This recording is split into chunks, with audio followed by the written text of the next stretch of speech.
Bharatiya Janata party और हमारे साथी दल मिलकर 100 के बहुत ज्यादा आगे हम निकल चुके हैं और हम बड़े विश्वास के साथ जनता के आशीर्वाद और समर्थन से 400 पार के हमारे लक्ष्य की ओर आगे बढ़ रहे हैं। आसाम, बंगाल, उत्तर प्रदेश, मध्य प्रदेश, राजस्थान, छत्तीसगढ़, उत्तराखंड, ये सभी राज्यों में हमें बहुत बड़ी चुनावी सफलता मिलती हुई दिखाई पड़ती है। इसके साथ साथ कर्नाटक, तेलंगाना,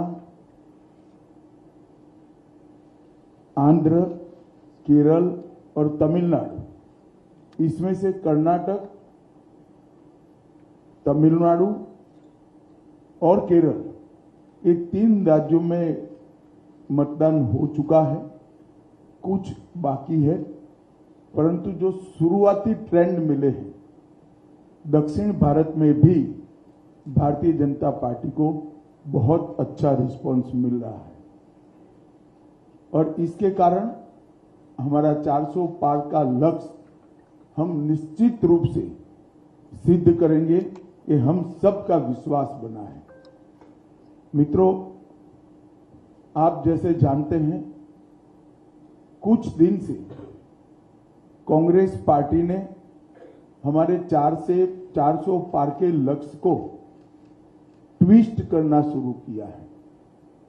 उन्होंने एक प्रकार से 400 पार के लक्ष्य को संविधान बदलने के लिए ये लक्ष्य है और दूसरा एक अपप्रचार कर रहे हैं कि भारतीय जनता पार्टी 400 पार करने के बाद आरक्षण को समाप्त कर देगी। ये दोनों चीजें निराधार और तथ्यहीन है। भारतीय जनता पार्टी को पूर्ण बहुमत इस देश की जनता ने 2014 में भी दिया, 2019 में भी दिया। हम 10 साल से पूर्ण बहुमत के साथ की सरकार चला रहे हैं।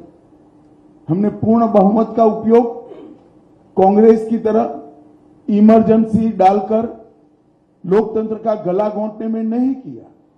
इमरजेंसी डालने के लिए, लोकसभा का टर्म एक्सटेंड करने के लिए, संविधान बदल करने में नहीं किया। हमने पूर्ण बहुमत का उपयोग धारा 370 को समाप्त करने में किया, ट्रिपल तलाक को समाप्त करने में किया, अंग्रेजों के कानून बदलकर भारतीय संस्कार और भारतीय पद्धति के कानून लाने में किया, कोरोना के खिलाफ लड़ने में किया और जब कोर्ट से जनादेश मिल गया तो राम मंदिर के निर्माण में भी हमारी सरकार ने पूरी अनुकूल जमीन तैयार करने में अपनी भूमिका की। कांग्रेस पार्टी एक झूठ फैलाकर जनता के बीच में भ्रांति पैदा करना चाहती है। मैं ये बात स्पष्ट कर देना चाहता हूं कि Bharatiya Janata party ST, SC, OBC के आरक्षण की समर्थक है और हमेशा इसके संरक्षक के रूप में अपनी भूमिका निभाएगी। ये बात नरेंद्र मोदी जी ने भी कई बार सार्वजनिक भाषणों में स्पष्ट की। एसटी, एससी, ओबीसी के आरक्षण में किसी एक राजनीतिक दल ने अगर डाका डाला है तो वो कांग्रेस पार्टी ने डाला है।